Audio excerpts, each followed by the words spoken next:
Ikaw, mahigit ilang taon na rin nang ika'y nakilala at nung ika'y nakita, bumighani ka na sa aking mga mata, di malaman ang aking nadarama para bang ang puso'y lisanin na ang kinalalagyan niya. Sa FB, ika'y inad, sa Messenger, ika'y chinat. Lahat ay ginawa upang ika'y makausap sa umaga, sa gabi, o sa tanghaling tapat. Noong una, pag ika'y nakikita, todo-todo na ang kabang nadarama at sa tuwing papalapit ka sa aking sinta, hindi na ako magkanda o gaga. Pero kay hirap tanggapin na aking nadarama tila ba naglalaho na sa tuwing ika'y nakikita. Noong nadarama ko'y ngayon unti-unti nang nawawala.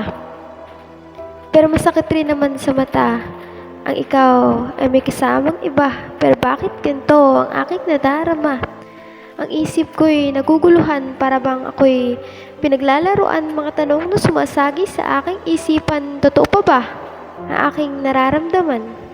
Pinili ko na lumayo. Kahit itong aking puso'y nasasaktan, pinili kong tumayo. Hindi ko hinayaan na ang isang ikaw ang sa akin makapagpapalumo. Pagkat may nararamdaman pa rin itong aking puso, ang makita ang iyong mga ngiti na noon sa akin bumibighani, sapat na ito.